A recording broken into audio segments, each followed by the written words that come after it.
council, city manager, public for being here. Could I have attendance, Katie? Yes, Councilmember Bentley.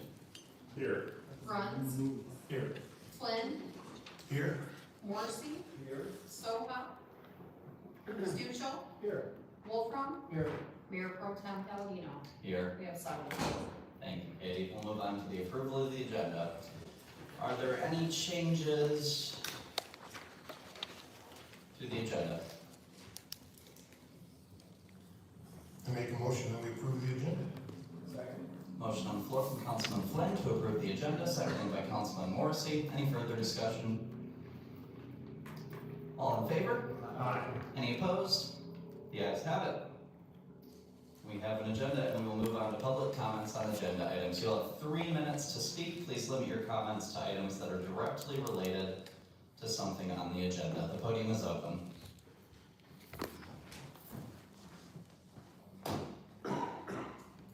Penny Swan, Ward 4. I'm gonna play something and then I'll explain. So there's a very interim role. I believe it expires in November, so the appointment would be for about 6 months.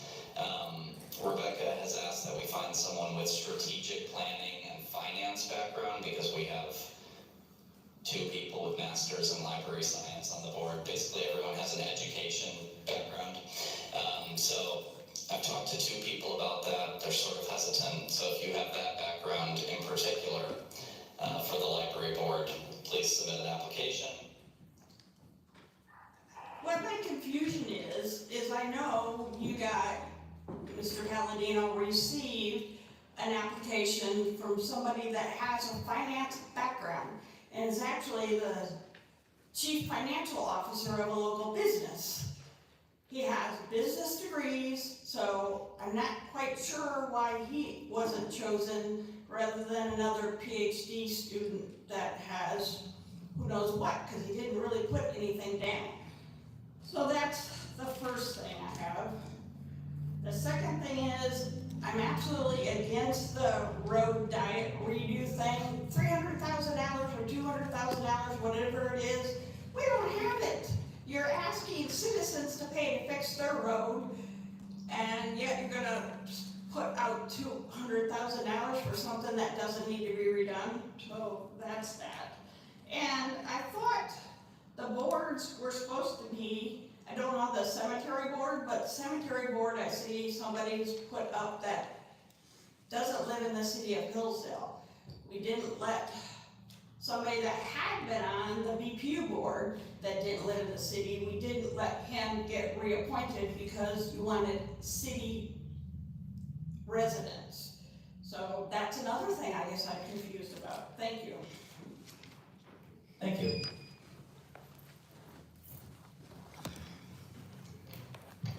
Scott Sessions, 102 Cold Springs Circle. I am asking the Hillsdale City Council to vote against the appointment of Adam Cure to the library board. The reason being is because Mayor Pro Tem Palladino is again going against what he said when he requested at a prior city council meeting, asking for people with a finance background to submit applications, then go against his request by putting forth an applicant that I cannot find where this applicant for the appointment has any kind of finance experience. From what I can tell through published reading is that this applicant for the appointment is a member of the Hillsdale PhD clan as well as a possible Hillsdale County Review member. Also through published reading, these groups, along with the possibility of at least one city council member, are instilling the continuous negative culture that's consuming the Hillsdale city staff, as mentioned by Hillsdale city staff who have already resigned their positions. At first, I did not know who was behind the continuous negative culture that has engulfed the city of Hillsdale. But from further published reading of the comments from the departing city staff, it has come to be known as it is a PhD clan as well as the Hillsdale County Review and possibility at least one city council member who are behind this spewing continuous negative culture here in Hillsdale. Also from further published reading, it is discovered that the CFO, Chief Financial Officer of the Senior Center with a degree in business administration and with a concentration in accounting, who also applied for the library board, wasn't chosen, but yet Mayor Pro Tem Palladino puts forward for an appointment of a PhD clan member who has no finance experience to be voted on. Again, Mayor Pro Tem Palladino goes against his word of what he says at a city council meeting. It is you, the Hillsdale City Council, that needs to hold Mayor Pro Tem Palladino to honor his word on what he says to you. The way to hold him accountable to his word is to vote down Adam Cure, his appointment to the library board. A no vote for his city council on the appointment would show Mayor Pro Tem Palladino, the PhD clan, and the possibility of at least one member on the city council. The U.S. Hillsdale City Council are tired of the continuous negative culture here, the browbeating of the city staff, the micromanaging of the city, and to stop excessive departing of the dedicated and very professional staff that is needed to run the city. Thank you. Thank you.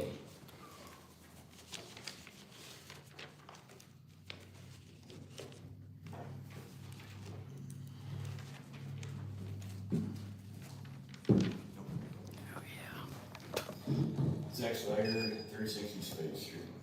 Once again, asking you for your support in listening to constituencies. In voting down the road diet, multiple people spoken at the prior library meeting as well as throughout city councils over the past couple of months. It's very clear there's a large majority of people that don't want this one at all right now. If we get all of our other roads fixed and all the other infrastructure problems that need to be addressed, sure, whatever, we have the access one. But right now, we have many other areas of our city that need to be addressed before we do a beautification project that borders on vanity. Sure, the state government's going to give us a bunch of money. We're always happy to give away taxpayer money. It's not theirs. So why would not be happy to do it? And we would just also like to remind the councilmen it's their responsibility to listen to their constituency and the will of those people who voted them into office and not the will of special interest groups or individuals within the community who have a lot of money and or influence. Thank you. Thank you.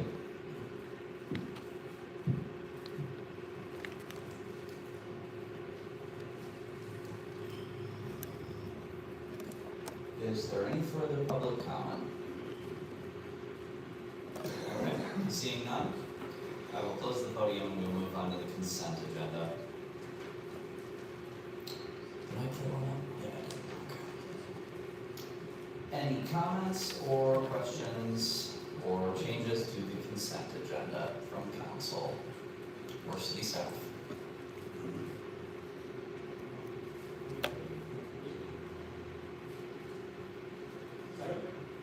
Motion on the floor to approve the consent agenda as presented from Councilman Morrissey, seconded by Councilman Bruns. Any further discussion? Katie, may I have a roll call vote, please? Yes. Councilmember Bruns, Yes. Flynn, Yes. Morrissey, Stuchel, Wolfram, Yes. Mayor Pro Tem Palladino, Yes. Councilmember Buckley, Yes. 7-0 is approved. Thank you, Katie. Okay, we will move on to communications and petitions. Letter A, Great Start Collaborative Summer Events. Take a look at that. We see, what about 6 events? Literacy pop-up on May 13th. Play events June 5th, July 15th, and August 14th at Owen Memorial Park. Safety Fair, June 24th. And Story Walk, July 19th at the Hillsdale County Farmers Market. And the Safety Fair is at the Hillsdale County Fairgrounds. Any comments or questions on that item? Anything from city staff? All set?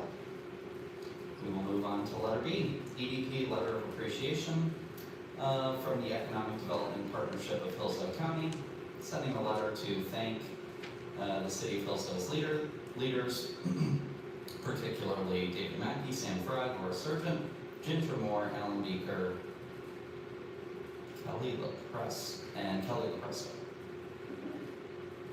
Okay, any comments or questions on that letter? Very good. We'll move on to letter C. Katie got a nice letter from the Michigan Professional Municipal Clerk Association. Is that correct? Michigan Association of Municipal Clerks. Very nice, praising her for meeting the program criteria and attaining a level 1 Michigan PMC certification, Professional Municipal Clerk. Congratulations. Anything to add on that? I would just like to second you and what the Michigan Association of Municipal Clerks said. A city or county or township clerk is the unsung hero of that group organization because they do everything. They are the first person you talk to before you get to anybody on the other side, and they handle everything. So I would also like to congratulate Katie. Good job, well done, and hopefully she continues to do that for a long, long time. Thank you very much, Councilman Flynn. I'd like to second that. Thank you, Katie. Thank you very much. In many ways, you are the face of the city. We appreciate your work. Okay, nothing else on that? We will move on to letter D, Road Diet Project Update. Okay, so the TAP Review Committee, which I guess is an element of the Michigan Department of Transportation, has a favorable impression of our Transportation Alternatives Program grant application. Wasn't quite clear if that means we've gotten it. They said we need some minor revisions, but they were largely positive. So does that mean we are on the path to acceptance? Yes, that would mean we're on the path to acceptance if the, following the second public forum and council vote that the city decides to go forward. Okay. And then what are those minor revisions? Actually, I don't see it there. Where did that go? Oh, number 1. Yeah, you're right. Okay, thanks. Thanks, Councilman Sturgill. What are the minor revisions? I don't know what they are, but Alan will have them. So Okay. if you want to reach out to Alan, or he'll have them. Okay, Alan's in here now. Okay, so five comments on the application. Minor revisions were requested, so we'll get word on what those are. Grant application board was reopened. I assume that's so you can actually submit the revisions. Second public forum on the road diet will be held again at the library, the Hillsdale Community Library, in the event community space on the east side of the building. So June 12th, I don't see a time. Was that 6 p.m.? Do we have a time yet?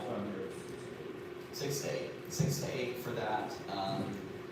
We had a good turnout the first time, so now that we have a clearer idea, I think, of what this looks like, please come out to that and give your opinion. Fourth, council will, sorry, Councilman Bentley. The council will have a resolution on June 16th to finally decide whether we move forward with the grant application.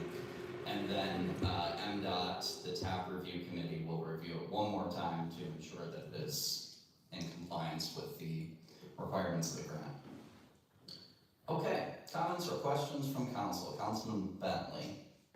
Yes. Thank you, Mayor Pro Tem.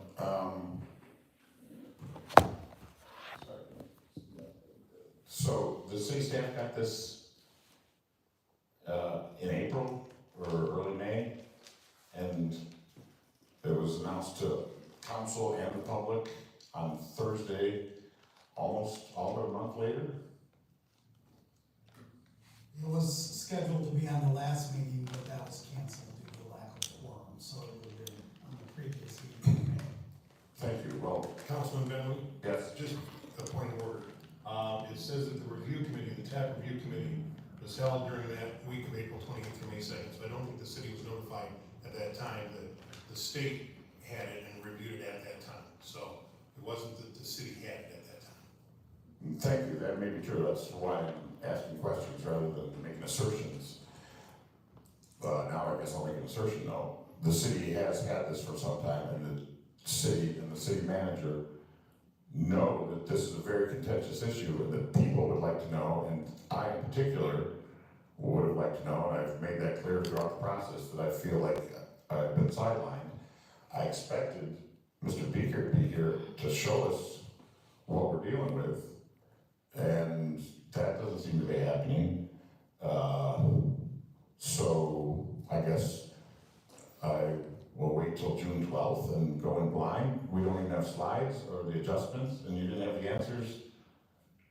Like, some changes have happened. I would like more information, and I expected it tonight or earlier. And we're all available on email, so I would have liked, and I guess I will have to be more explicit going forward, that I expect to get emails of important things, and to me, there's nothing more important than this particular issue. So I'm a bit chagrined about that, and I believe the people are too.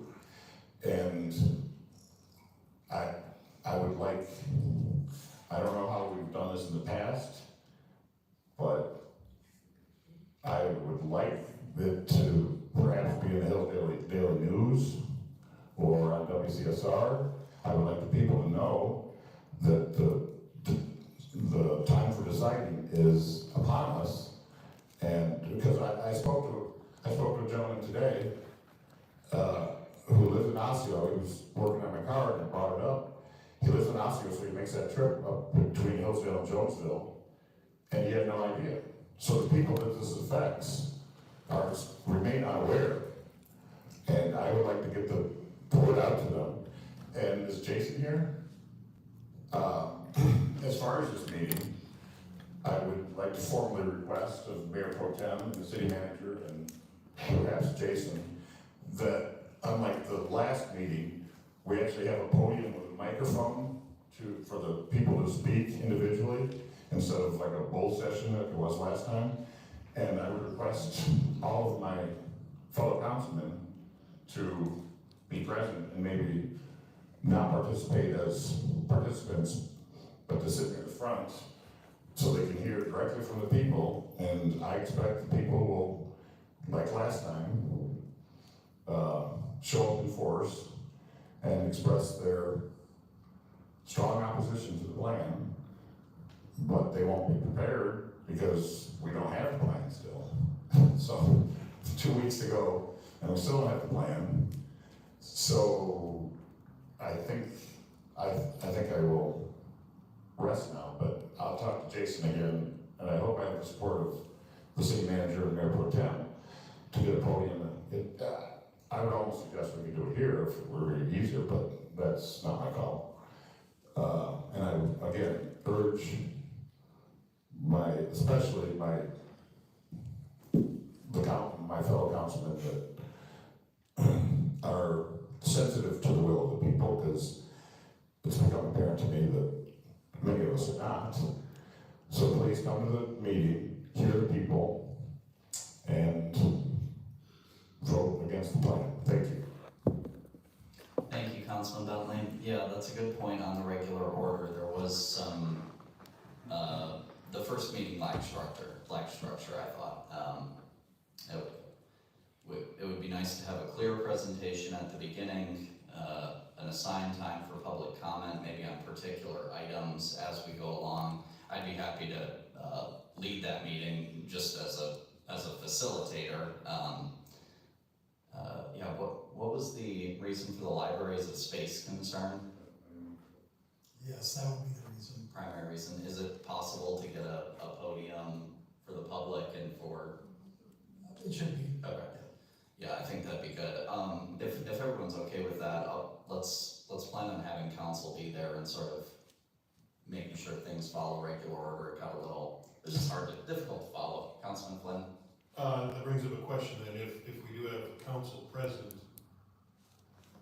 how does that legally work as an actual actual like Should be meeting? posted, right? It's I'm sitting in for Tom. I didn't see that, Jack, I apologize. I'm his ugly twin. I see that, yes. It's an open meeting. It's the notice of the meeting is going to be published like all other open meetings. So you're not going to have an open meeting act issue, right? Unless the council decides to take over the meeting and take action. council attends, and they're all citizens of the community, they're all free to attend. And they're free to express their personal views. What you can't do is take any council action, because that's gonna happen a few days later at the council meeting. So we don't need an agenda and all that kind of stuff. No, I think there's gonna be there probably will be some type of an agenda posted, there should be, because it's an open meeting. That's a required open meeting. The other thing, it is not necessarily, and it is not ever, as a council person, if you're not harassing somebody, it's not inappropriate to reach out to somebody like Mr. Beaker and ask him questions. Okay? And you're free to raise your concerns, in a civil manner, but there's, that's the thing. And this goes back years with this council. There seems to be a reluctance amongst members of this council for the last, it's been 10 years now that I've been city attorney. For the last 10 years, a reluctance of council members to reach out to department heads to ask questions ahead of meetings, which can be efficient. And, that it should be encouraged both ways. So if you have questions about what's changed, ask Mr. Beaker. No, thank you, that's important, and I think we all have been hesitant about that for a number of reasons. It feels a little awkward to reach out, and then there was the kerfuffle between Mayor Pro Tem and city manager, and I don't know what that was about, that was a while ago, so yeah, I'm glad you say so, and I would intend to, I guess I will, yeah, so thank you. Yeah, so maybe we could brainstorm some sort of agenda, presentation of the plan, public comment, maybe even break public comment down into specific elements of the plan, the parking lot, the St. Anthony's portion, the Budlong, is that Waldron there? Yes. The Budlong Waldron portion, the bike lanes portion. Keep it very structured, so that we know where people stand on particular elements of it. Councilman Flynn?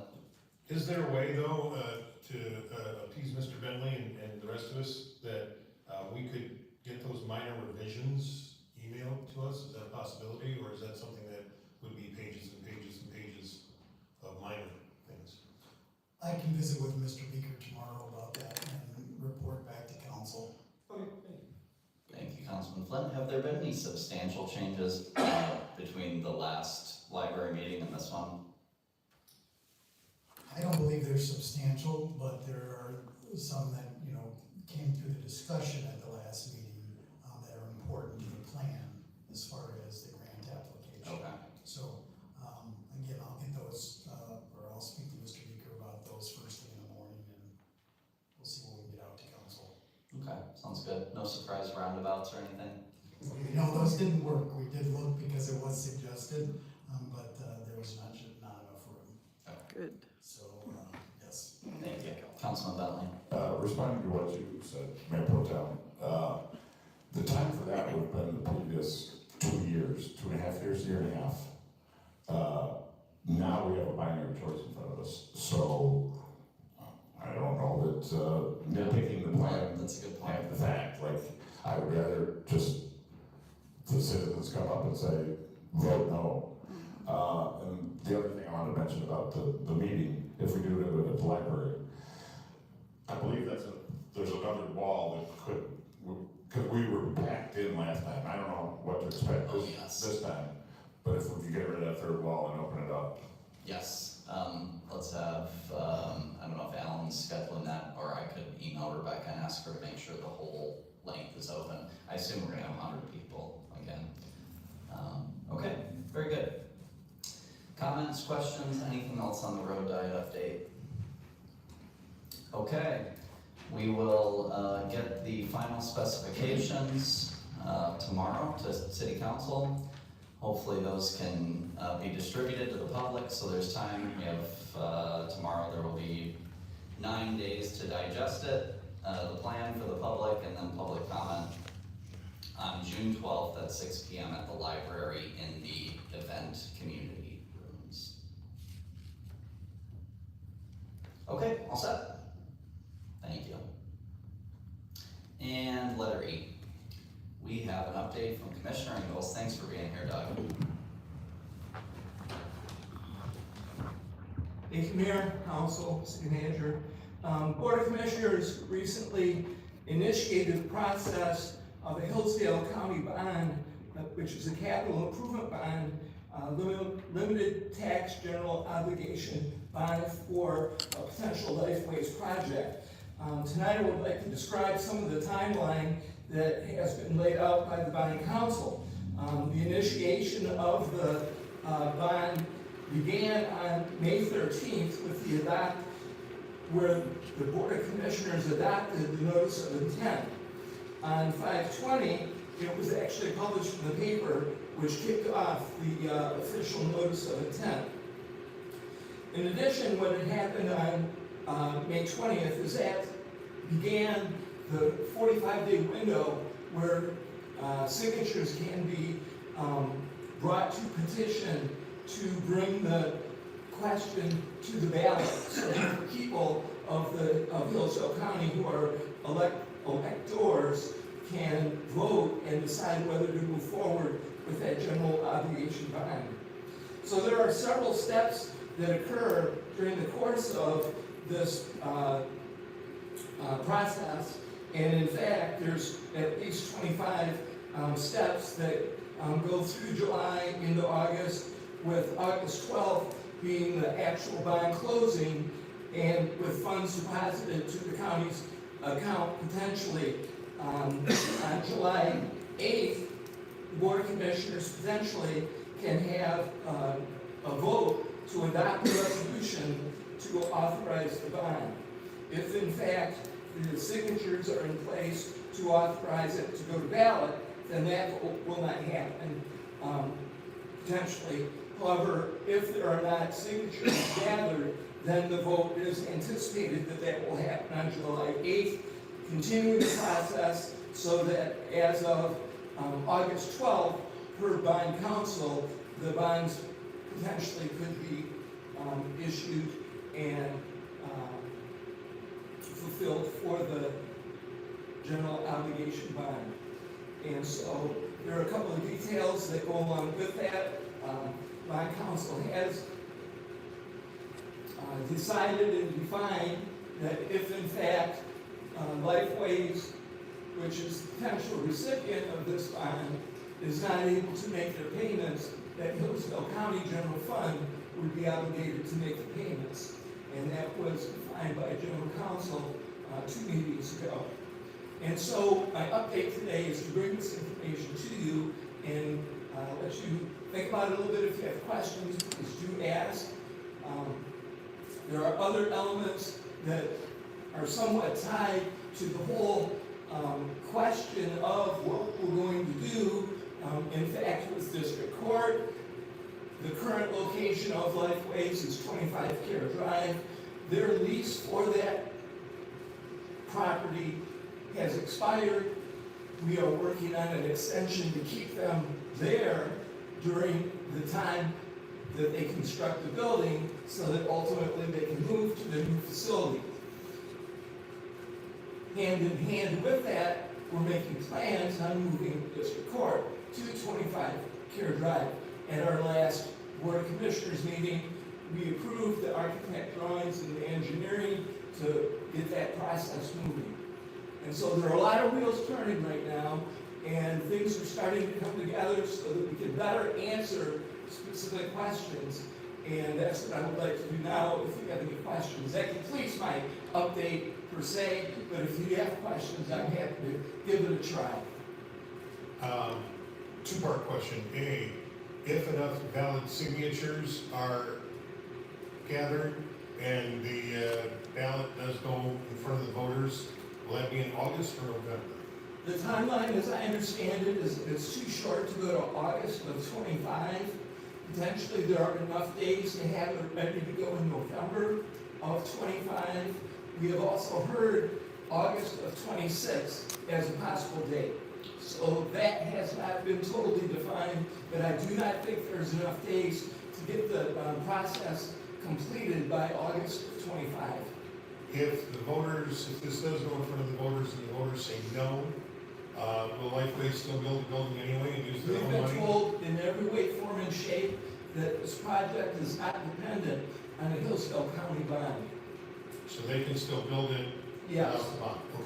Yes, Thank that is all the information that I have regarding that question, that they have, commercial lending available to them as well, and that they are, committed to a new building. It's just how is the financing gonna work out? That's the question and the reason for the Hillsdale County bond. What do you think? Thank you, Commissioner Ingles. If the citizens want to get involved, can you point them in the direction if they want to collect signatures? No. Okay.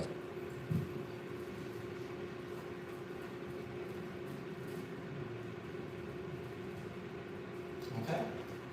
All set. Thank you very much, Commissioner. Thank you. Appreciate it.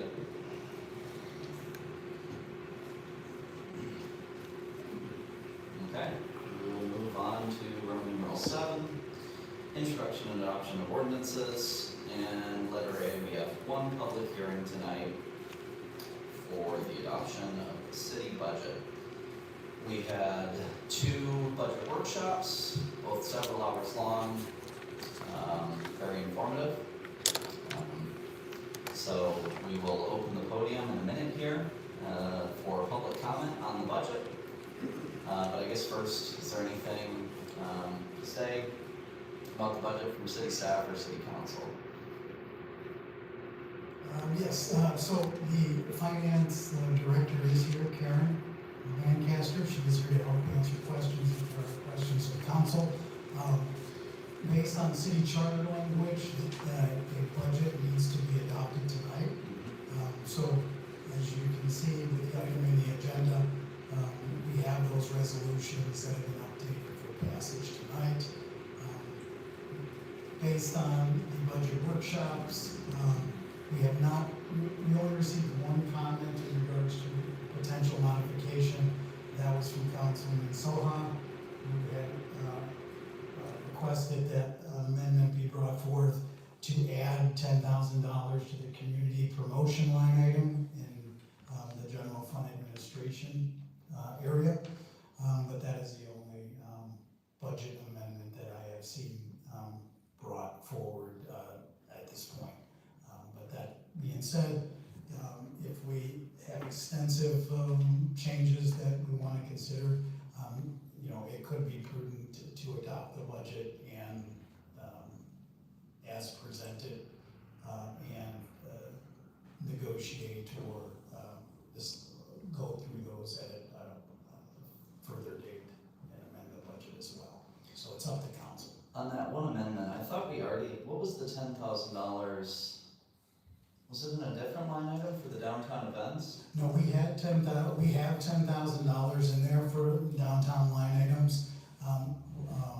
Councilman Soha wanted to increase that to $20,000 because based on Jason's analysis of the items that were in question, it was around 18 or 19,000 if I remember that it actually cost us.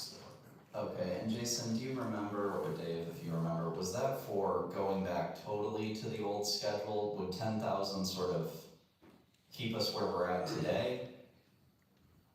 I think I would rather handle this, as you said, as it comes up, rather than increasing that line item right out the gate, but.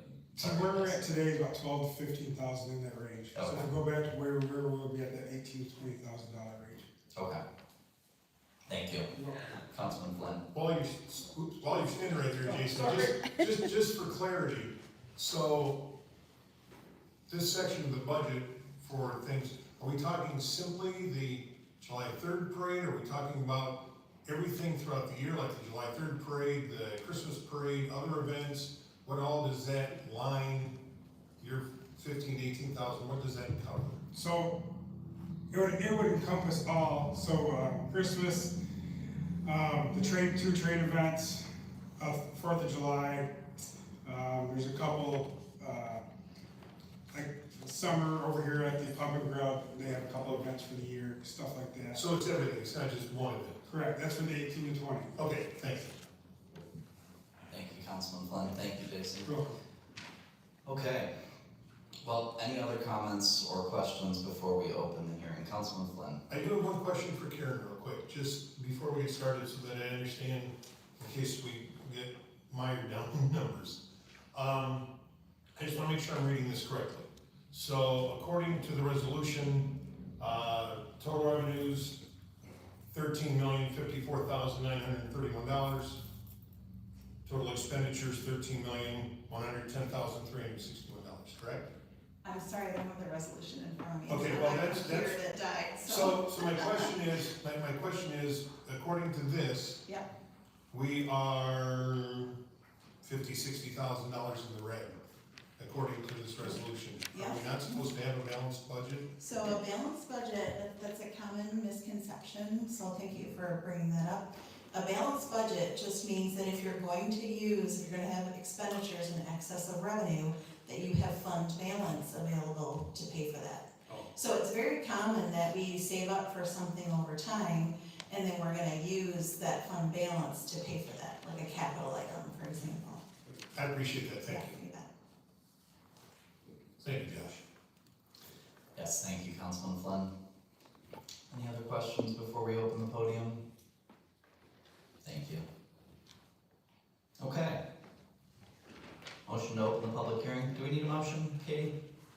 Yeah. Was that? Just, you declare it. Oh, okay. I will open the podium and begin the public hearing. And, comments are of course only for the budget, 3 minutes.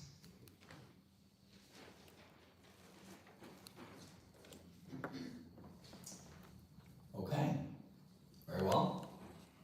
Now we'll close the podium, and that's the end of the public hearing. Okay, council, any comments or questions on the budget?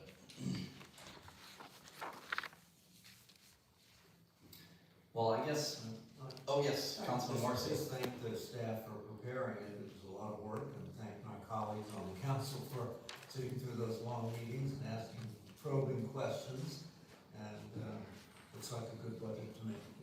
Yes, thank you. Those were long meetings and definitely learned, I think, more than I had in previous years. Yeah, I think my main concern is still with infrastructure funding. Revenue increases are far in excess of inflation this year, which is a change from a long period where revenues just increase with inflation, so there really isn't a lot of wiggle room. So I'd like to see that excess money make it toward infrastructure, but I know that we have rising infrastructure costs, rising healthcare costs, so that's still my main concern. As we raise rates, as we take in new tax revenue, I'd like to see that money go toward infrastructure if possible. Councilman Flynn. I would like to agree with you on that, to the point where, I have a lot of people that have complained about streets. Obviously, we all have. And I actually tell them to blame council from 1970 and 1980, and not us today.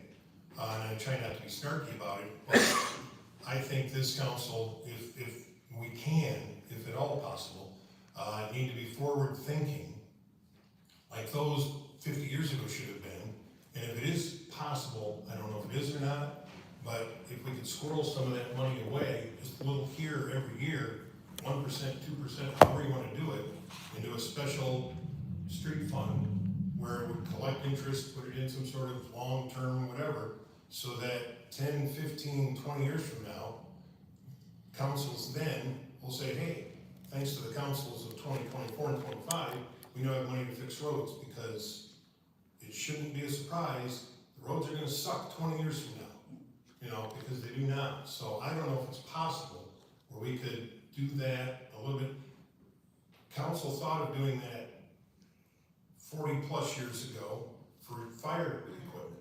I remember specifically, and they squirreled that money away.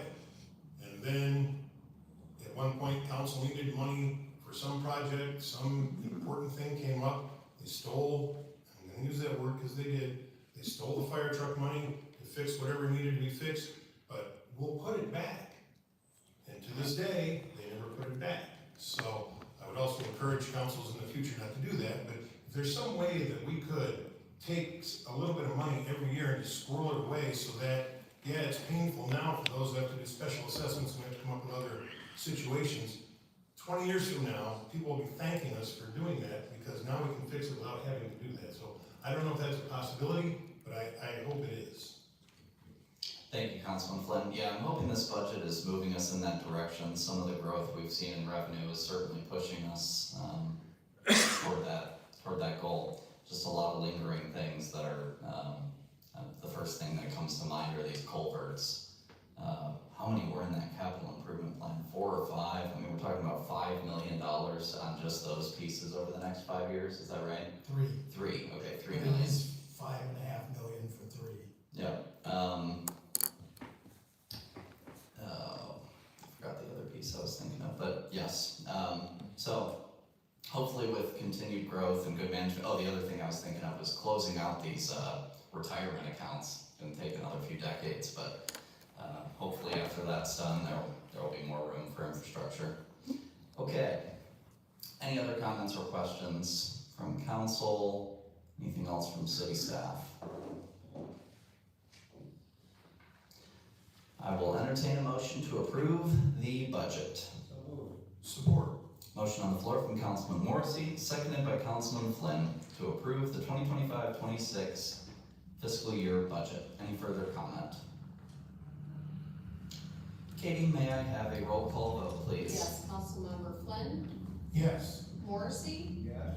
Stuchel, Yes. Wolfram, Yes. Mayor Pro Tem Palladino, Yes. Councilperson Bentley, Yes.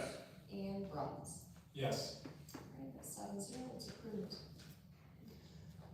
As the manager said, keep reviewing the budget as we go along this year. If you have ideas or suggestions, bring them forward. The budget, it is sort of a one-time-a-year thing, but it's in a way never too late throughout the year to make suggestions on where we can rearrange things. Bring those comments or concerns or questions to council and to the city staff. Okay. There's a second resolution. Sorry, scrolling down.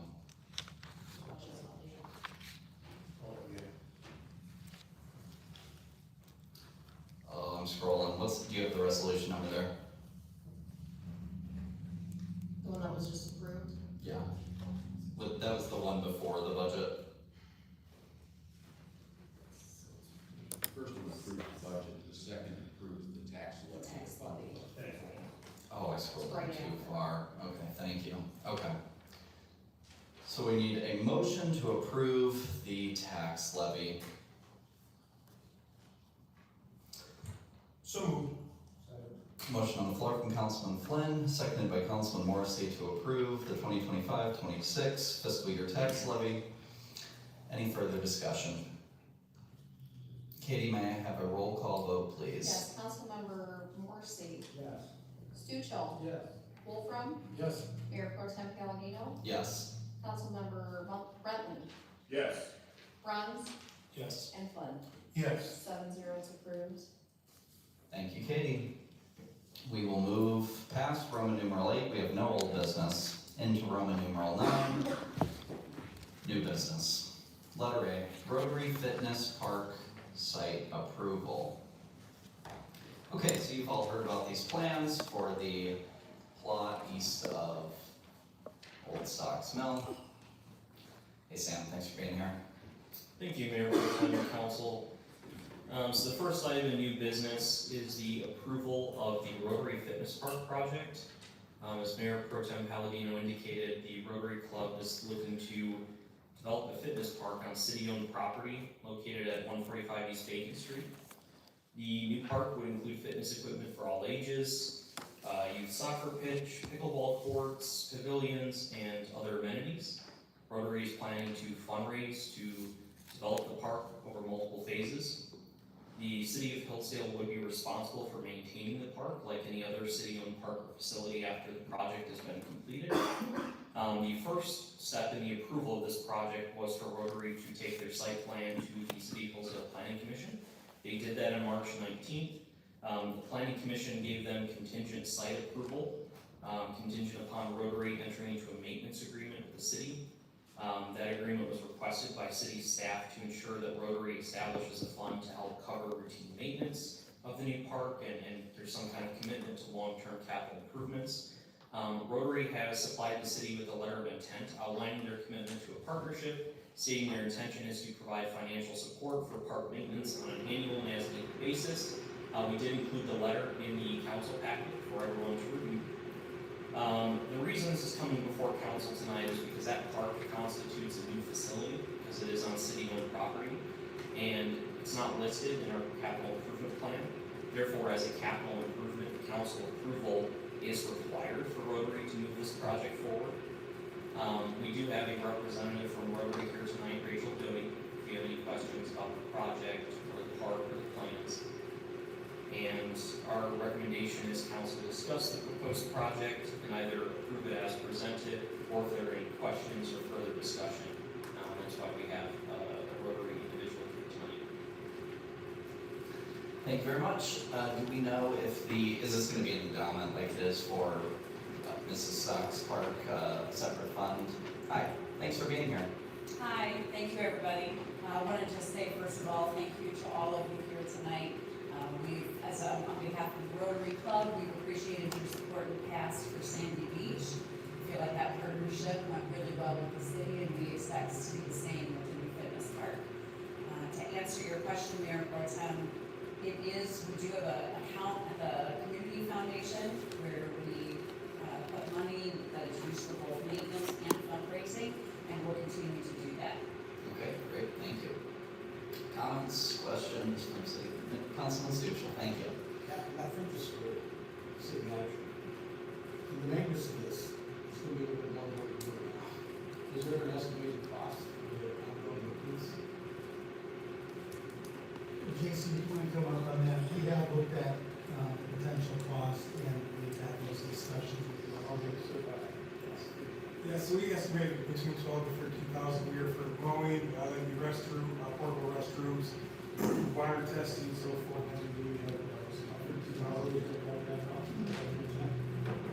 I'm sorry. Rotary's going to cover that cost? I believe the way it's turned, and David, correct me if I'm wrong here, is the city is going to help after year number 5 when the road will kick in the cost. After they're able to get enough funds and donations to bring that to the city. Thank you. The city is gonna cover it until year 5? Sorry, I missed that. So if you've reviewed our plan, you'll see the phases that it takes to build this is about 4 or 5 years. In part of our fundraising, we are going to seek a donor that'd be willing to provide funds that we put the Community Foundation to help fund these costs. In addition to that, we do annual fundraising every year, and in the letter that you all received in your packet, you'll see that we committed to helping the city maintain costs, not just the annual costs that Jason and his team incur, but also additional capital costs. I think our track record at Sandy Beach has been very good with that. We've been able to replace equipment as needed and provide support there as well. And as a club, it's our intention to continue to do so. Wonderful, thank you so much. Welcome. Any other comments or questions from council? Councilman Flynn? I think it's a wonderful idea, really do. Do you have a tentative timeline where you'd like to see that open? We're looking at the phases probably lasting about 4 or 5 years for the entire plan. Our first phase includes the pickleball courts, it includes the youth soccer, and the pavilion and the parking lot. So if with your approval tonight, we're going to go for fundraising, and we're really hoping to break ground yet this year. There's quite a bit of dirt to move in that location, so we think excavation is going to take up a lot of our time. The first phase will be completed early next year. Okay, great. Should we send this to committee and have them further discuss it? Community development would be Councilman Flynn, Councilman Bruns, Councilman Wolfram. Is that correct? Yes, I guess I would vote to approve it as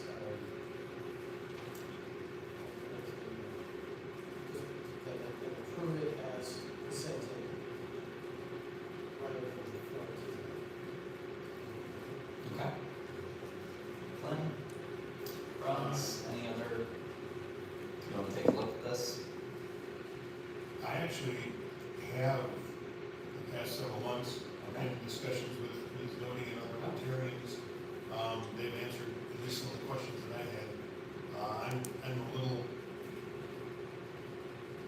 nervous, I guess, like a good word, for, security and things like that. We haven't seen nervousness about seeing the beach, so, but I know that they, as well as the police department, will keep an eye on things best they can, because you can't be there 24/7. They'll try their best, because we hate to see bad things happen right after it, because it is in a very open spot.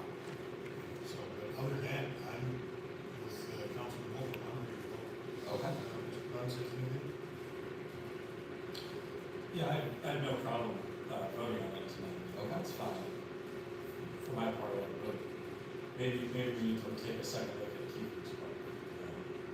It's two parks that are pretty close to where Keeper's is, and I walk by there frequently, it's in rough shape, so.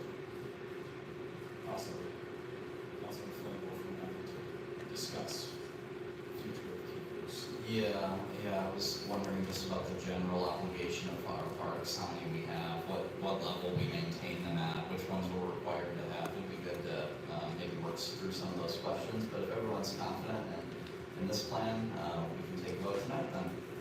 Need a motion, please. I would do opposed. Councilman Bentley. I move to approve. I will second that. Okay, motion to approve the plan. Does park have a name? Rotary Fitness Park. Rotary Fitness Park, okay, we can get a big funder in there, get a name on it? Well, let the bidding begin. Okay, wonderful. Well, it is going to be named RFP, so we can do some RFPs for the RFP. and- Nice. There you go. That's a good point. Okay, we do have a motion and a second from Councilman Bentley, seconded by Councilman Flynn. Any further discussion? Katie, could I have a roll call vote? Yes. Councilmember Stuchel. Yes. Wolfram. Yes. Mayor Pro Tem Palladino. Yes. Councilperson Bentley. Yes. Bruns. Yes. Flynn. Yes. And Morrissey. Yes. 7-0, that's approved. Thank you very much for your Thank you, work on this, we gentlemen. appreciate it. We will move on to new business, letter B. Okay. This one is for the city manager. The International Brotherhood of Electrical Workers has a memorandum of understanding with us for some hourly wage increases. Yes, thank you, Mayor Pro Tem. So back in October of 2024, when council approved the IBW Local 876 contract, on page 38 of the contract, the city agreed to look at, or including a wage reopener for this spring, given our linemen were on the lower end of the scale of the market in the region. So that being said, this spring, we reopened that and start taking a look at the other public utility communities in our area. And probably the two closest that we compete with are Coldwater and Sturgis, are two of the closest. And so this adjustment, this one-time adjustment, actually gets them in line with both those entities who are pretty close themselves. So the three of us will be within pennies of one another moving forward if this adjustment is approved to go into effect after July 1. Okay. The And this, WPU board does recommend its approval. okay, and this comes in addition to the 5% wage increase on July 1st, 2025. That is correct. Okay, and I assume there are other wage increases, built-in percentage wage increases each year in the contract that we, is this the only dollar amount wage increase as part of the current contract? That is correct. Okay. Well, it's not part of the current contract unless council approves this memorandum of understanding. Okay. Okay, comments or questions from council? Yes, Councilman Stuchel, thank you. Do we lose many people to Sturgis, Marshall? I mean, We were getting to the point where we were pretty far okay, apart. it's getting close. Okay. And it would have come. Thank you.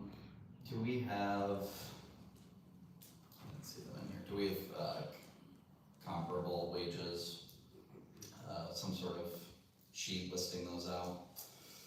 I don't have them them in the packet, but I do have them, and Okay. I can, pull that together for you and send it to you if you like. Okay, very good. Yes, please attach all of council on that. Thank you. Do we want to kick this to committee, or, because we have one more meeting to approve this, right, before July 1st? Kick this to committee, look at comparative wages, or approve tonight? Any thoughts from council? Committee is what I prefer. Okay.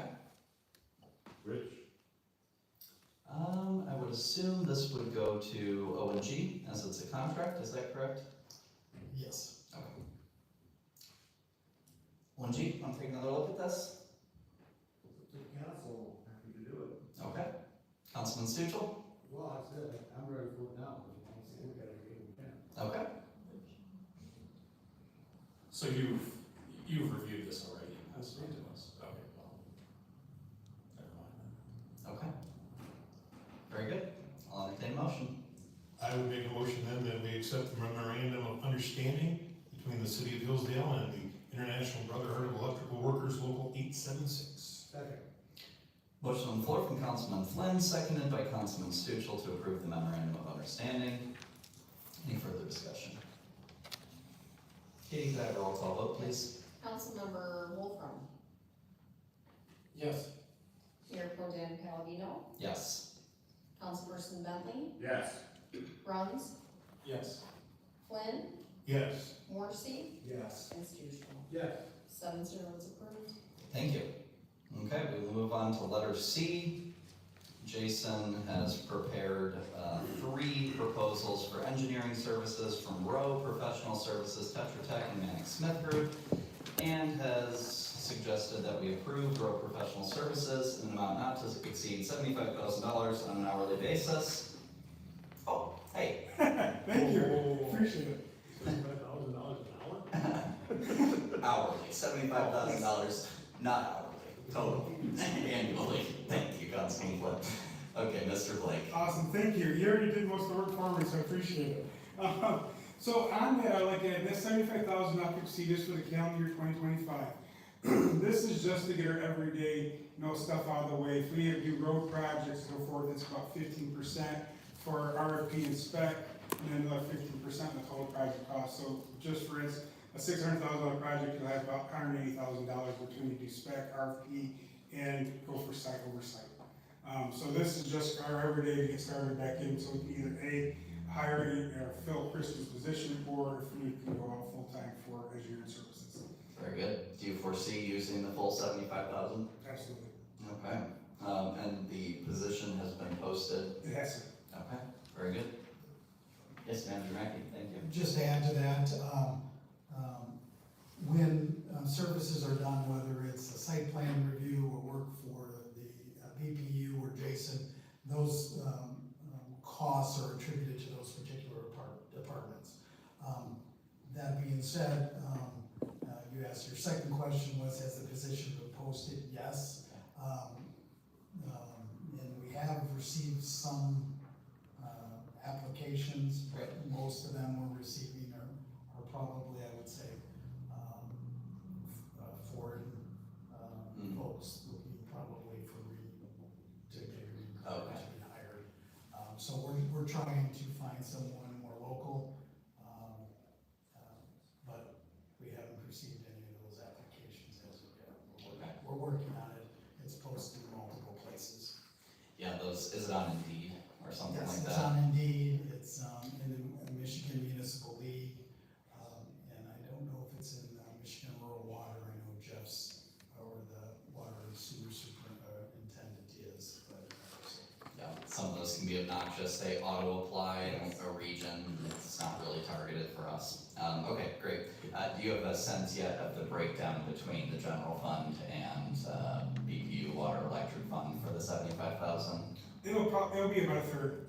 A third Water, from the general sewer, fund. DPS, yeah. Okay, great, thank you.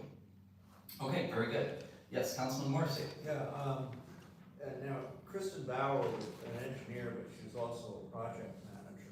Correct. And I do see some language in this letter from the road people saying that they might do some of that. talking about dealing with the public, for example, on the projects that we have. Are they going to be both of those things? Yes, sir, there'd be project management and engineer tech, pretty much the services that Kristen had, they will do all of them for us as well. Thank you. At of course, hourly rate, yes.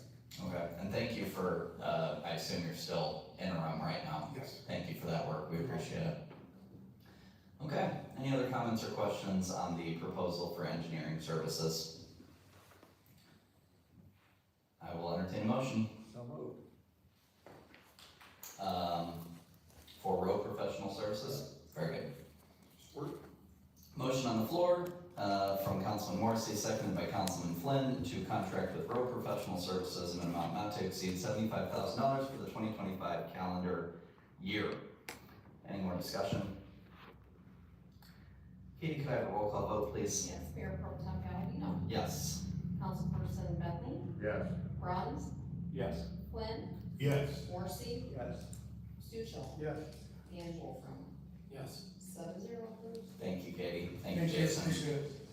Okay, we will move on to letter D, Waste and Wastewater Director Resignation Letter. So Director Geyer is moving on from Hillsdale. The position is posted, and he is still, he's been done for a week, right, or 2 weeks now. But he's still on the position as a contractor through the end of the year or thereabouts. So, you'll be, at the next council meeting, we'll be bringing a contract forward, which would take him through the end of the year. Okay. We have a staff member who is testing for the certain certification that we need around November. So, given that this staff member was his kind of protege or training candidate, he's agreed to stay on for that particular certification, which is the wastewater treatment plant. We do have the two water certifications, so we will use internal staff on those.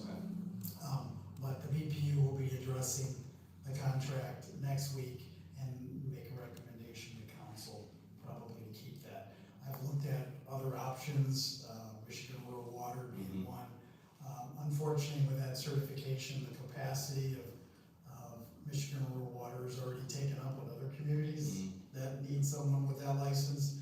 And then the engineer, I was communicating with another engineering firm, but if we can continue with Jeff, it would behoove us to, because he knows the system, he knows the workers, it will probably save us some grief. Okay, and then hopefully hire internally late November, December.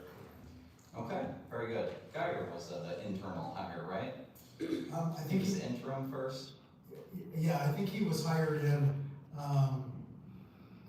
into another position and then worked his way up. But he had pretty extensive background. Okay, very good. Well, hopefully that employee can get those certifications for us. So we need a motion to send the matter to the, yes, Councilman Bentley.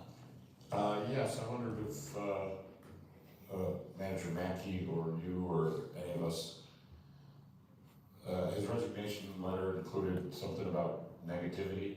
Do we, and the board was gonna look into it, I believe. And I believe you made a statement also. Thank you. Do we know any more about that? We do, and that's why the motion was for it to go to ONG to discuss that matter, and then they can bring it here. We do have his exit interview, which the ONG can normally discuss, and the BP personnel board would discuss. So then ONG can report back to council, and that's why the agenda was, or the item on the agenda was to refer it to ONG. Thank you.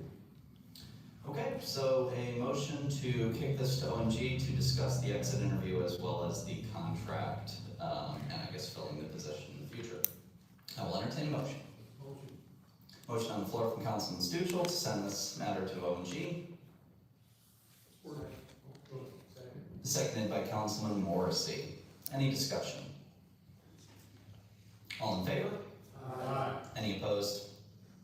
The ayes have it.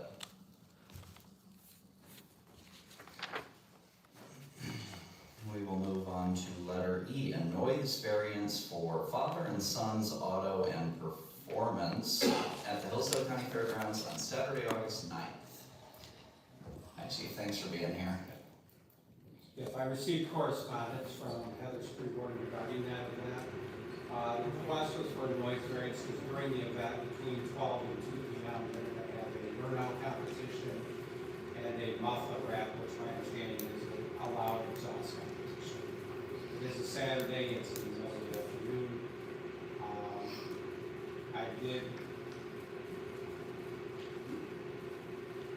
I did leave a voice message for Heather that I was presenting this at council tonight, and the time, I didn't know, I never heard back, so I didn't know if she showed up or not.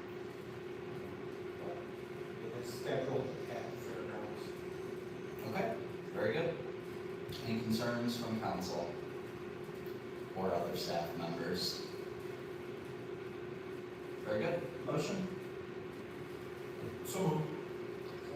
Motion on the floor from Councilman Flynn, seconded by Councilman Morrissey to approve the noise variance for Father and Sons Auto and Performance at the Hillsdale County Fairgrounds on Saturday, August 9th, 2025. Any discussion? All in favor? Any opposed? The ayes have it. We will move on to our next noise variance. Chief? Request from the Market House from Lynn Burkett, who is handling this for the Market House for 8 scheduled outdoor events beginning later this month, all on Saturdays with the exception of the 4th of July weekend. Each event is scheduled to have live music and karaoke, which Lynn informed me she would not be participating. They're going to fence in, as you said, see on the letter from the Market House, that area behind the McDonald's, that open lot, which would be pretty much to the north of the existing Market House. Lynn has put together the special liquor license to the state, which I have signed and gone over with them. So we're getting everything in order the correct way. Zoning is general business in that location, and the events are going out to at the latest midnight or towards the before that time. So if you have any questions, then explain further. Thank you. What's the nearest residence? Is it Apple Run? There isn't anything directly to the west. Probably on West Fayette. West Fayette, okay. Any concerns from residents?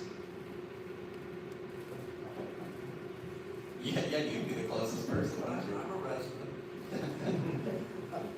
Where will the fence be? The fence is going to actually be, the area behind or beside Market House. It's gonna be along the back area, which is about 155 Where feet the hill long. is? I'm sorry? Where the hill is? Yes, and then it'll come across and go toward McDonald's. I'm directional challenged, so I can't tell you where something's, sorry. All I ask is that people pay or something so that I can get from Market House over to Program Mall. And I'm sorry to say that there won't be, that it's going to go all the way across, because that is, Market House property, and it will be going all the way across. Okay. Yes, Councilman Flynn. Is this anything, and I'm all for it, because Brett's been a long time supporter of the city, so anything that he does to bring people to town is great. But is this anything that would disrupt, Chief, the sheriff's department, the jail, that, maybe the sheriff would have a concern with the late night noise disrupting the prisoners? I don't know what kind of, situation he's got. He did not bring anything up to me when we had a conversation, we never asked him. Okay, thank you. And our entertainment's going to start, all of our bands will be from 6 p.m. to 8 p.m. Oh, And then after that, we'll have karaoke maybe till 10 o'clock at night. So it's gonna be pretty early nights. okay, thanks.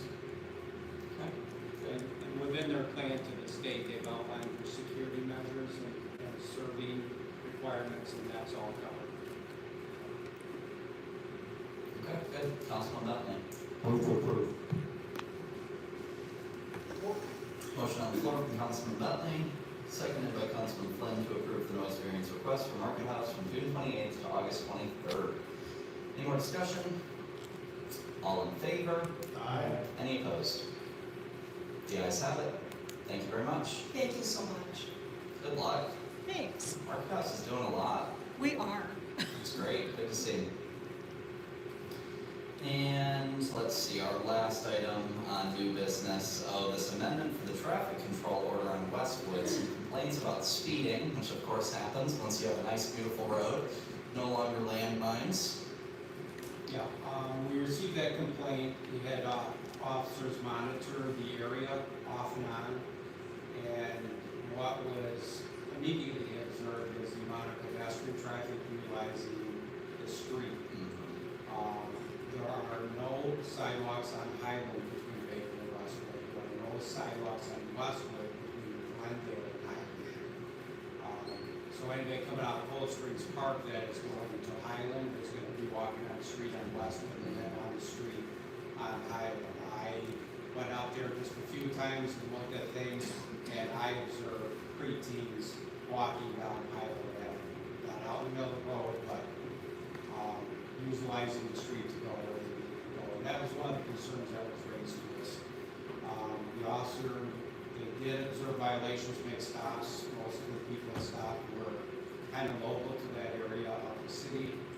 One observation that was reported to me was a lady pushing a baby stroller on the street, and the car coming around the yield sign almost at speed, where she had to clear the side road, the car had to brake in the rear. So from a safety standpoint, I reviewed traffic controller 1981-1 is the original traffic controller for the city of Hillsdale. It lists every street in the city, block by block, and each side of the street. With that, all the signage that is supposed to be on that side of the street within that block. That TCO does list for Glendale on the east side at the intersection of Westwood that there's to be a yield sign, and there is one there. For Highland on the east side at the intersection of Westwood, there is no signage. It actually says right in 1981-1, no signage on the east side. So no stop sign, no yield sign. I looked through all the TCOs since 1981, because there were no amendments to it that covered that, to see if there was a TCO that authorized that existing yield sign. I did not locate one. I'm glad there is one there. There needs to be something there, but my best guess is once Cold Springs Circle was developed, the yield sign showed up there. How the TCO got this, I have no idea, and I don't know when, or how it could have been 30-some years ago. I have no idea. But to correct that and help with the pedestrian safety issue, slow cars down at those two intersections, I'm recommending amendment to TCO 1981-1, replacing the stop sign or the yield sign at Glendale and Westwood with a stop sign, and placing a stop sign on Highland at the intersection of Westwood Street. Okay, very good. Is there any sort of signage for the park, children at play? I don't think there is. If you're going westbound and come up over the hill of the railroad tracks, I don't know as there is one. Okay. And it's real close, the blocks between Highland and Glendale are really close. To my knowledge, I don't think there is. Okay. All right, very good. Well, thank you, and please thank your officers for monitoring the situation, and thank you for your research. Councilman Bentley. Thank you, Chief. And the residents are fairly aware of this, that even they brought it to your attention. We got one email, and I assume the rest of them are on board. The initial email we got regarding the complaint and asking for the city's assistance in that went to Jason Blake from the DPS and myself, outlining it appeared to me that it was more than one person doing that collectively up there in that area, because of the children, the families, and like the sidewalks they were requesting. That's why we went up and monitored, and part of that request was for us to look at the signage also. Whether the signs children at play are appropriate for within the block would be something for Jason to answer, or where they should be placed. because that's not what we do, so. Okay. Thank you, Chief. All right, very good. Councilman Flynn? I agree with the chief. I was up there about 11 o'clock this morning and witnessed a car come around on Highland Avenue at speed, made a right-hand turn, and almost picked off two teenagers who were walking westbound up the middle of the street, which, you know, but yeah, they came right around that corner at speed, right past that yield sign. And as a member of the Hillsdale Kiwanis Club, we have worked very hard at developing Cold Springs Park. And it was packed there today, so it was good to see. So there are a lot of neighborhood children in that area. And to answer your question, no, there are no child at play signs at all. But the stop signs, with a little bit of enforcement to start with, or flags or something to bring to their attention that there is now a stop sign there, is a definite yes. And is this gonna go into a study period like Weston Fayette did or not, because it's not? No, this will be permanent. Okay, this isn't really a high traffic intersection necessarily. Follow up, Councilman Bentley? Yeah, this isn't necessarily for chief, it's for the city manager or Jason or somebody, like, what are the next steps, how fast does this happen, and what kind of signage? I'm hoping it doesn't have to be the flashing stop sign on both sides of the street and stop ahead. I mean, I already talked to chief that it's necessary and on both streets.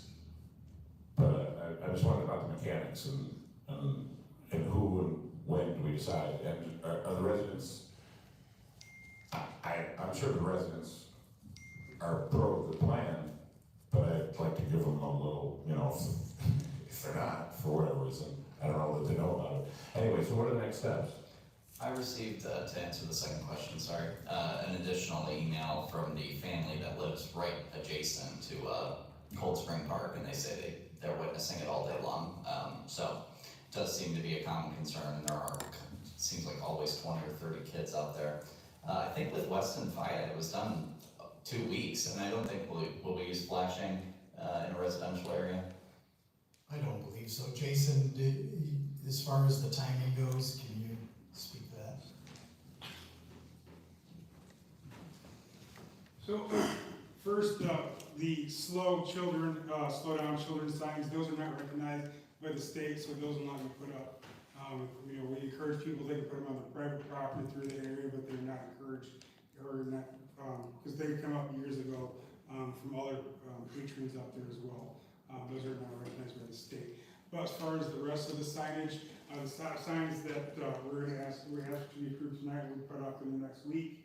After that, we can still do a couple things, put a crosswalk on the Cold Springs Park with advanced signage, advanced pedestrian signage on that as well.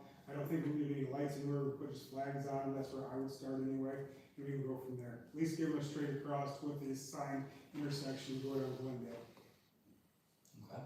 And to expound a little bit on your question about what we did at Northwest and Fayette, if you remember, that intersection did not meet the engineering codes for a four-way stop, and we decided based on the accidents we had there and the injuries sustained there in those accidents, that we were gonna move forward for that, not test phase, but monitoring phase, and then come back at a later date to make it permanent, if it worked out, and it did. And that was made permanent. So here, it's not the same, so we're not violating an engineering study or recommendation based on the signage. Okay. And what, separate question, but when it was rebuilt, there was some room for sidewalks there? Sure. Okay. All right, any other comments or questions? Do we have a motion to adopt TCO 1981-1 amended? So moved. Support. Motion on the floor from Councilman Flynn, seconded by Councilman Stuchel. All in favor? Aye. Any opposed? The ayes have it. Thank you, Jason. Thanks, Scott. Appreciate it. Okay. Move on to Roman numeral 10, miscellaneous reports. We don't have any proclamations. We have 2 appointments. Emily Rhoda for Cemetery Board and Adam Keir for Library Board. And is Emily here? Hi, Emily. Thanks for being here. Yeah, thanks for Appreciate it. You want to come introduce yourself? Shouldn't put me on the spot like that. In your text message, you didn't say I had to speak or anything. Oh, I'm sorry about that. Oh, I thought I made that clear. I apologize. It's quite all right. I'm Emily Rhoda. I'm actually a Jonesville resident, but I work at Amber Eagle Funeral Home and have for the past 5 years, and I'm excited to be working with the cemetery board here for the next couple of years. Okay, great. Thank you so much. Thank you. Comments, questions from council? Yes, Councilman Flynn.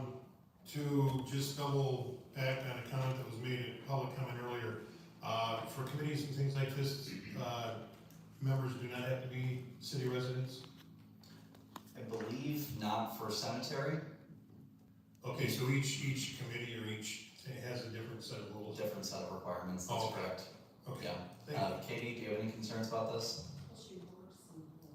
Right. Right, I just wasn't sure of the legalities of it. Yeah. Any concern from the attorney? No.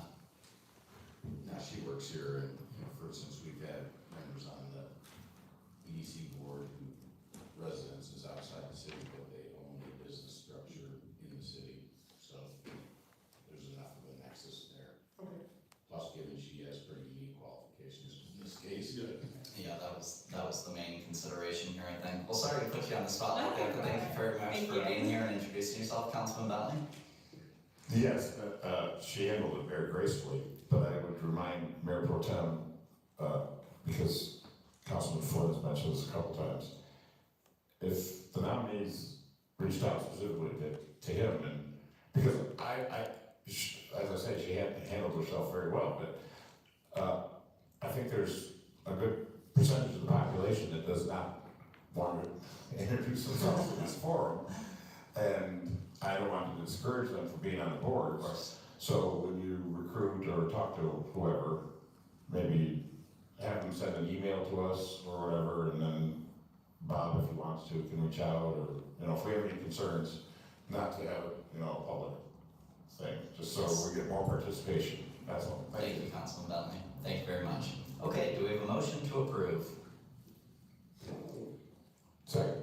Motion on the floor to appoint Emily Rhoda to the Cemetery Board. Am I pronouncing that correctly? Yes. Seconded by Councilman Bentley. All in favor? Aye. Any opposed? The ayes have it. Thank you very much for being willing to serve. Good to meet you. Okay, our second appointment is Adam Keir for the Library Board. Hopefully I'm not putting him on the spot too, but he is here. Would you like to come introduce yourself? Sure. I gotta make that more explicit in the future. My apologies to both of you. Optional or not, hello, I'm Adam Keir, Hillsdale resident. What's your background? I was a teacher for 10 years, a little more. I got a master's degree in classical education, and I am getting a PhD right now here in town, Hillsdale. And, I don't know, long-term interest in children's literature and teaching. Great, thank you. Comments or questions for Mr. Keir? Councilman Flynn. Do you have any finance background? No. Thank you. Any other comments or questions for Mr. Keir? What's that? Councilman Morrissey? Yes, I have reason to believe that Mr. Keir regards me and several of the other members of the council with some degree of contempt, and far be it from me to dispute such an assessment of my capacities and character. However, it does raise a question, which is that the approval of someone of low degree for a person of respectable status is in effect an insult to that person. Therefore, I will not be voting for Mr. Keir because I do not intend to insult him. Okay, Councilman Bentley? Can you say more? Do you have a personal relationship with him, or is this public, or? Absolutely. Why would you make such an allegation? Let's just say this is a small town. Information circulates. Okay, Adam, would you like to respond? I mean, sure. I mean, why not? I mean, we only get up here so many times. So, I don't know what Mr. Morrissey is referring to, but I could guess. Is somebody told me, they sent me a Facebook screenshot of my face on Facebook being linked to some local blog, newspaper publication. Is that what you're referring to, Mr. Bentley? Mr. Morrissey. Mr. Morrissey, oops, sorry. No comment. That's my only guess. Okay, Councilman Bentley? I believe someone, maybe it was Mayor Sessions, mentioned Hillsdale County Review. Is that what we're talking about? Would you like to clarify? No. Wow,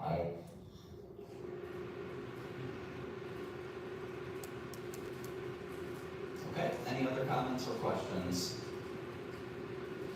Yeah, I can say, if that is it, that it's not me. It's not at my house. Okay. Yes, Councilman Stuchel. Request was for somebody with financial experience. Yes, that's true. I spoke with multiple people. Of course, I'm not gonna appoint Dan LaRue. I think that's obvious enough. He's been rejected by the council in the past. We have been working to create stability and conformity to Hillsdale's values and character, and I don't think he meets those requirements as we discussed last time. And the other person who had those qualifications told me they did not want to serve, so that was the other idea, was pick someone I knew had a solid basis in education and children's literature. And lives. That's what I will stand by. Okay. Any other comments or questions? Do I have a motion? So moved. second. Motion on the floor from Councilman Bruns, seconded by Councilman Bentley to appoint Adam Keir to the library board. This is to clarify a 5-month term, filling the expired term of Mrs. Hill, and this position will be reappointed in November. We have a motion and a second. Katie, may I have a roll call vote? Yes, Councilmember Bentley, Yes. Bruns, Yes. Flynn, No. Morrissey, No. Stuchel, No. Wolfram, Yes. Mayor Pro Tem Palladino. Yes. 4-3, it passes. Thank you, Katie. Thank you, Mr. Keir. I apologize for that. We will move on to general public comment. The podium is open, and you may speak on whatever your heart so desires. Thank you. Go ahead. I'm gonna take a while. Can't take too long. Good afternoon. My name is Ashley Risher. I'm a Hillsdale County resident. I've lived here my whole life. I am also the petition coordinator for citizens in Hillsdale County. On May 13th, the county commissioners voted to move forward with a $15.5 million county bond for the building of the new Lifeways facility. The bond passed 3-2 despite great community opposition, both in person and through email. A few concerns that were expressed were whether the county would be liable if there's a default, if Lifeways can't make the payment, what would happen should the county have to pick up that payment, and how cuts to Medicaid, which make up over 90% of Lifeways funding, would affect their ability to make the payment. It was confirmed that should Lifeways not be able to make this payment, it will fall on the shoulders of the county. This payment will take up approximately 7% of the entire county budget, which will lead to cuts to other essentials like parks and police service.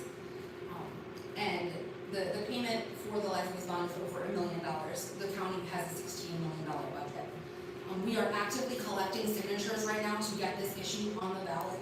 We have 32 days left to collect those signatures. And if it is successful, we'll put the question of, should Hillsdale County issue a $15.5 million bond for the building of a new mental health facility on the ballot? Of course, it's written in legalese, but you get the idea. This is the goal of this petition, is to allow the citizens of our county to decide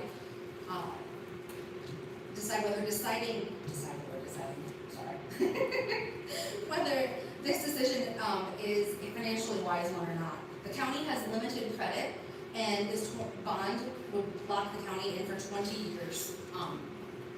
The roads are in need of repair, the jail's overcrowded, parks need upkeep. Is it really wise to use that limited credit for something that will not benefit the residents of the entire county? The goal of this petition is not to stop Lifeways from building their building, nor is it to deny anyone access to essential mental health services. It is about allowing the residents of our county to decide whether this bond is a wise use of the already limited county funds. Lifeways is fully capable of securing their own funding for the building while continuing to provide services to the county without putting the county at risk if they're not able to make the payment. For those who would like more information, you can visit our website at www.citizensforhillsdalecounty.com. There are petitions downtown Monday through Thursday, 10 a.m. to 3 p.m. at the Knowledge Emporium, which is located at 12 South Howell Street, which is right down the road from Checker Records. Or you can reach out to us directly at Citizens for Hillsdale Choice or citizensforhillsdale@gmail.com, and a representative will reach out to you directly. Thank you. Thank you.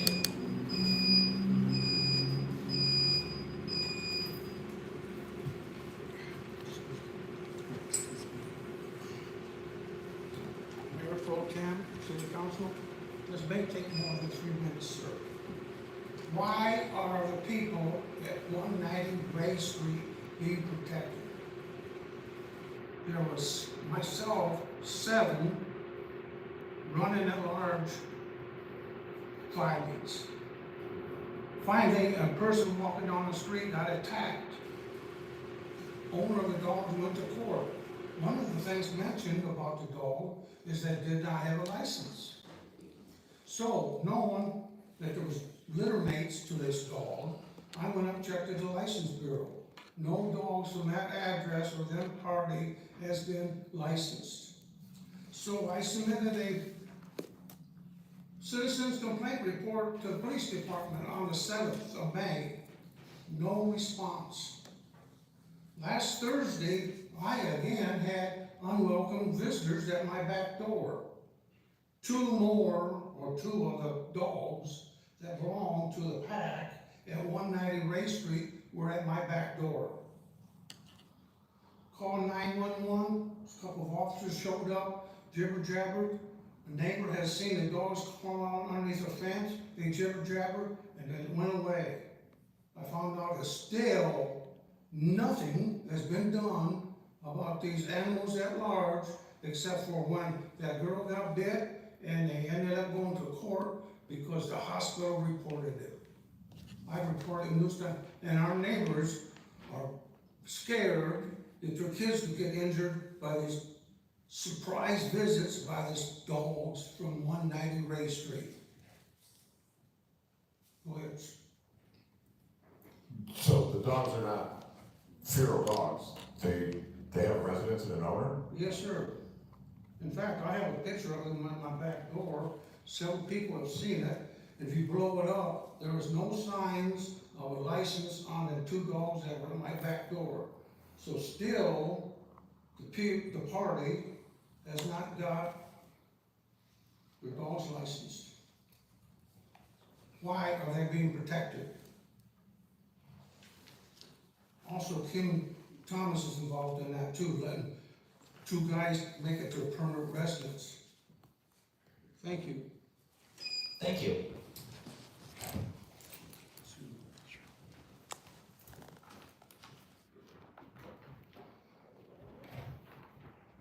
Here's a copy of my comment plan. You got a copy? Mr. Social got a copy, and my ward representative got a copy of it. Katie, do you have access to that, or Chief, do you have access to that? Could you send that to the whole council, please? His complaint? Yes. No, because it's an open case, and it was already being handled when he filed that. Oh, okay, I have a copy here. All the information had been sent to the prosecutor's office and under state code rather than local ordinance. How about we call you up during council comment, is that okay? Thank you. For some accuracy, yes, please. Thank you. Oh, the podium's still open.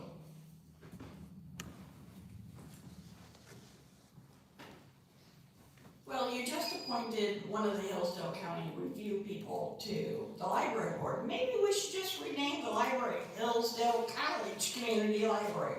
Thank you. Thank you.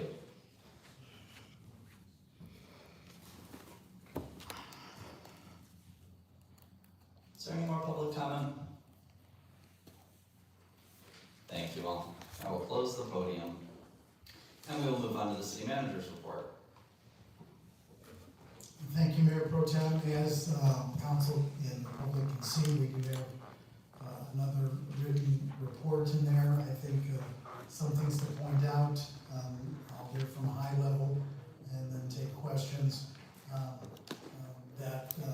Another accolade for Katie is she was submitted for a top influence from local government, and she made the top 100 list. She was submitted by Sam Fry, and I want to congratulate her on that.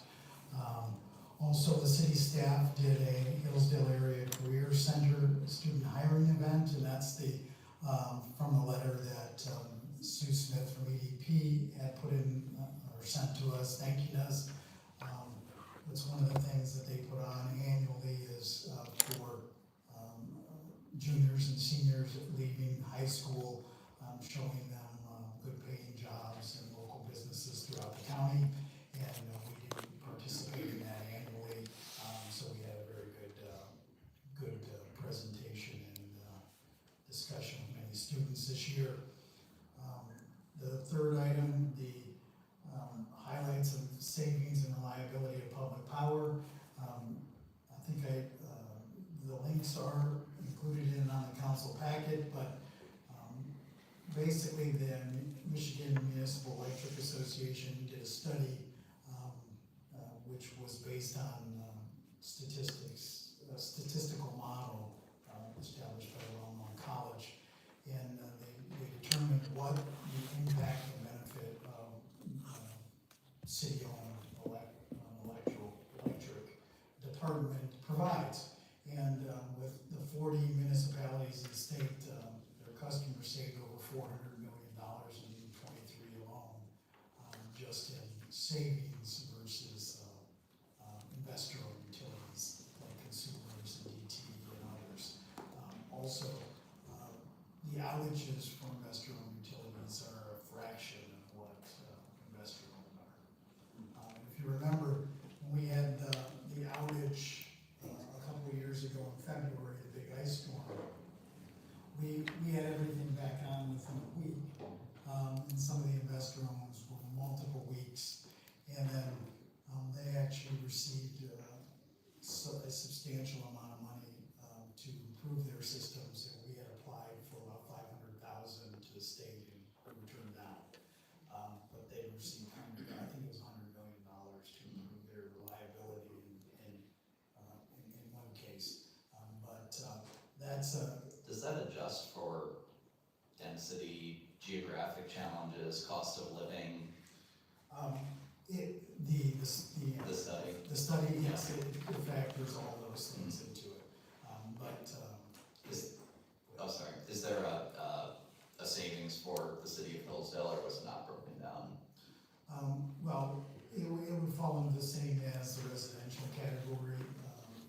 Our rates are much more affordable than the investor-owned. We're probably half of what they are. So it's substantial savings. Yeah, if you have those numbers, send them to council, please. That's interesting. Yeah, well, I'll forward you actually the study. I believe the BP board has it, so I'll forward you that study and you guys can look that over. But that's some very informative information. The new mural out here on the west side of City Hall that was painted by by David Youngman has been installed. Just want to point that out to everyone, and I'm sure you've seen it with the lake and the trains and the sides. A beautiful job, and I want to thank all those involved with that. Which takes me into the scenic steam train, returns to Hillsdale in June, on June 14th and 15th. And that'll mark our 4th year partnering with the Indiana Rail Experience. So the train will be here on those days as well, and there's information regarding that. And then the summer reading program will return this month and kick off on June 9th at the library. Also, just want to mention that Councilman Brunn's idea of talking about Kiku's Park is something I know Mayor Pro Tem Palladino and I have discussed, that we actually have a local resident that is interested in, and has been for a number of years, in acquiring that property because he owns a lot of property around it. So that is something that would be worth discussing with the committee. So I appreciate you bringing that up. And I'll take any questions that council may have. Okay, great. Katie, it makes it sound like you have a TikTok account or something. Top influencer. Any questions for the city manager? Comments on the report? Okay, very good. So community development, we'll take a look at Kiku's. So get that scheduled if you all could. Okay, we will move into council comment. Let's actually, is the council okay if we call Chief up for a brief discussion? Okay, thank you.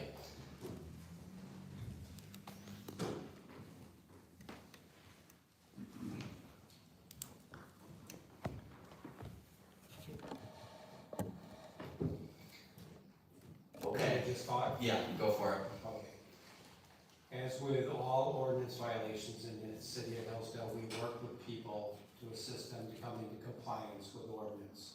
Whether it's parking ordinances related to Hillsdale College, local residents with animals, move on from that. Once they have proven to us or that is not working, we then move to the next steps. In this case, there was an animal bite, we did handle it. All the appropriate information was sent to the prosecutor, the decision was made to move it past the local ordinance, which is a municipal civil infraction. And we did this under state law, which is a misdemeanor. Sent it to the county prosecutor's office, they authorized for the dog at large. And district court set out a summons. The last I heard, there was a court date pending on that. And since that, we have handled another complaint there, and that is also being sent to the prosecutor's office. And they've already been contacted, and they know that it is coming. So we have worked through this the same as we do any ordinance violations, and we have moved it up to where we're doing state enforcement on their residents for these violations. Obviously, we have not made everybody happy, again. So there's a criminal element and a civil element here? If we did it under local ordinance, it would be a municipal civil infraction, but there are state laws regarding it also. Okay, so that'd just be a $50 fine? For the municipal local, civil infraction? maybe. Yeah, if that much.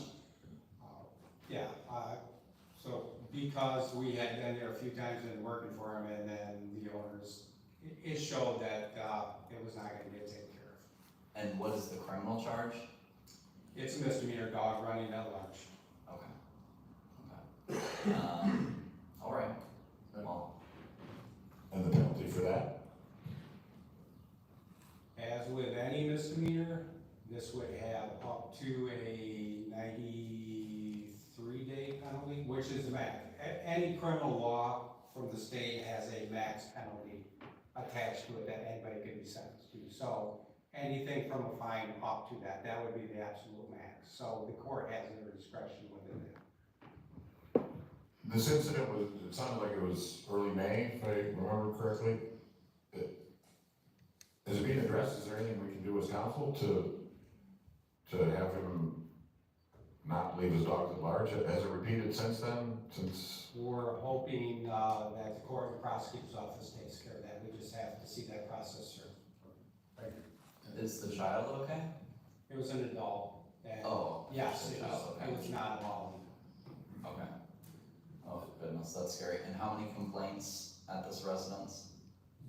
I believe in total, since we've been working with them, 5 in that area. 5 complaints, okay. And most of them, in looking at this from the local ordinance standpoint, when our officers got there, there was no violation observed.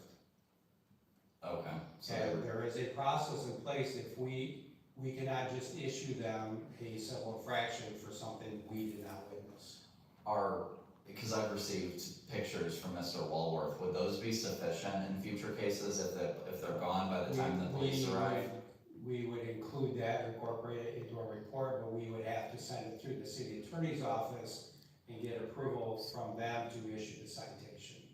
It would have to be based on probable cause or preponderance at that point, being a civil infraction.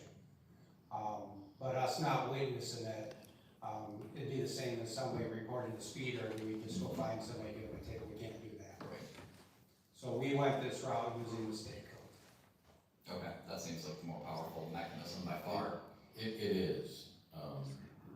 The club's a lot bigger at the misdemeanor level because the defendant, not the respondent, the defendant, because it's a criminal offense, if they're found guilty of the misdemeanor, not only faces fines and possible jail time, but the potential of probation. Having been on the other side of at the other table in cases like this, most prosecutors will address this with the property owner and say, look, you can get a criminal record over this, or you can get rid of the dogs. And so it just gives the prosecutor in a criminal venue has a lot more ways to hopefully permanently address the situation. Okay, and what's the status of the dogs now? Nothing has changed based on the bite until the court submits a judgment? To my knowledge, it's status quo. Okay. They've made improvements on their property with fencing, but it's not working 100%. Is the family pressing the charges? Is the city of Hillsdale pressing the charges? City of Hillsdale. City of Hillsdale, okay. All right, well, thank you for clarifying that. Any comments or questions from council or Councilman Stucci? I have a totally different question for Chief. It came from Tifa. The streetlights, they start blinking around 9 o'clock. Could they blink at midnight? Or why do they start blinking at 9 o'clock? Which ones exactly are you talking about? Downtown lights. On Broad Street? Yes, and then that question. Okay. So I need, thanks. June 12th. We can bring it up there. Yes. I believe did that come up the last time? What time the lights blink? Yeah, I think someone did bring that up and they wanted a later date. And I want to say the MDOT representative said they have a traffic study or something saying 9 o'clock. And that also brings up another question. Why don't the lights on Howell Street work? There's a lot less traffic between, say, midnight and 6 a.m. on Howell Street. Because the city controls those. Okay. So that would be a Jason question, or a Dave question. Will those ever blink? So they did years ago, probably back late 80s, early 90s, they did for a while, which again made sense because you shoot a cannon at 2 a.m. down Howell Street and just to have to stop because, but then, I don't know what happened, but that changed again, so it just seems odd that a busy street, they don't want you to stop. The local street at 3 a.m., they make you stop. Another thing to discuss for public services? Okay. Councilman Butler? I think he's right. I have the discussion, so, public services. All right, we will discuss that the next time. All right, I think the only other thing I wanted to say was thank you for your efforts, and Jason, for your efforts on the trail. Cleaned up more than 5,000 pounds of trash, the most ever in your time here. Multiple arrests made along the trail for criminal offenses, as well as multiple verbal warnings, and then you said even a citation. Was the citation ended up given? 5. 5 citations. Okay. Because as the ordinance reads, we have to initiate a verbal warning, then a written warning before we can move on to the municipal civil infraction. I almost wonder if we cut out a step there in the future. Maybe you could discuss that with public safety. You have to make contact 3 times with the same person. don't know what's gonna happen in court, whether they're gonna question, was it at the same location, or if they moved locations, we have to reinitiate from the beginning. That, we're not at that point, but like I said, as of Tuesday, May 20th, there were no encampments that could be located on public properties. That's really great news. They Thank you. had 2 teams around. Thank you please thank your officers for that. Do you remember, was it a legal requirement that had the verbal and the written warning? And how do you keep track of a verbal warning? You just write the person's name down in the system, or is it more informal than that? How it's been going so far is the officers that are going out when they find an encampment, generally the first time they find it, there's no one around. And they're the ones that keep going back and checking. They've even gone out at night, they've gone out in the rain, and that's when they found people that time. And again, the burden of proof is on us, where they tell us we knew this tent was here and it's raining out, we just stopped here to get out the weather.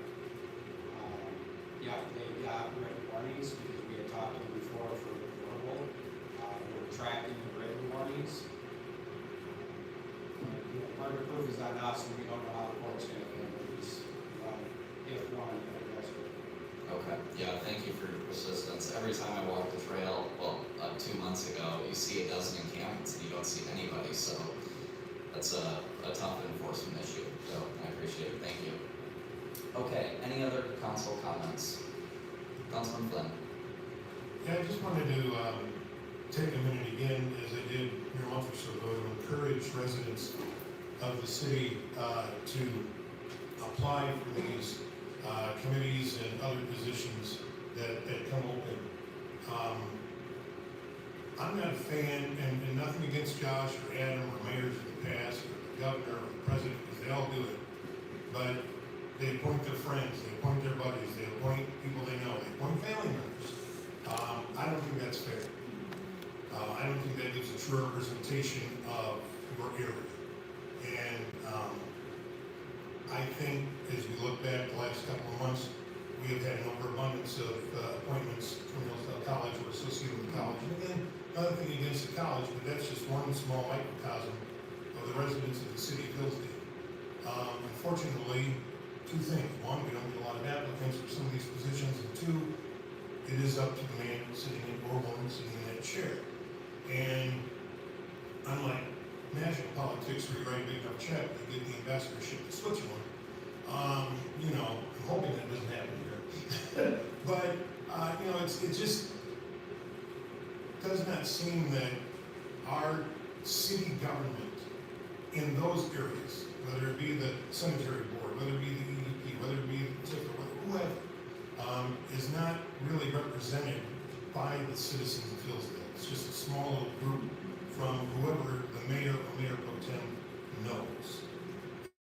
I just don't think that shows a fair representation and gives the general citizens of Hillsdale an opportunity to be a part of the process. Not everybody's going to run for council, not everybody's going to run for mayor, but they might want to be on the library board, they might want to be on the cemetery committee, things of that nature. So I would just encourage more people when these positions come up to apply, and I would encourage the person sitting in that chair, whoever it may be, to look and give a fair and honest look at those that have applied and try to keep in the back of their mind that we do need a more representative form of the city to help us out. Thank you, Councilman Flynn. Now that we're on it, only one position left on the Board of Review for alternates, right? International Property Maintenance Code. I think that's it right now, besides dialogue, right? So 5 positions in total, and they're very easy to find now. If you go on under mayor and council, first thing that comes up is the open board position, so you can't miss them. Councilman Bentley. As reluctant as I am to come to Mayor Pro Tem's defense again, I was going to say, I don't know if any of us are recruiting people. And then I remembered my son, the smartest man I know.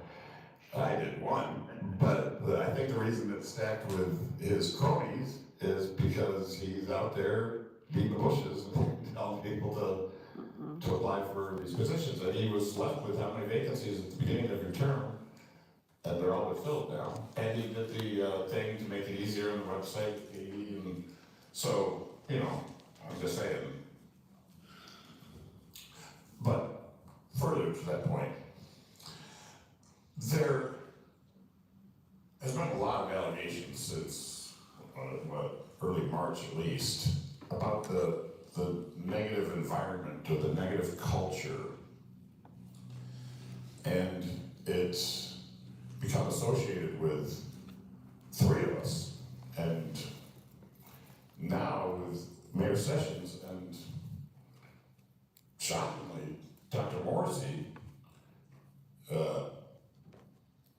alleging Hillsdale County Review, if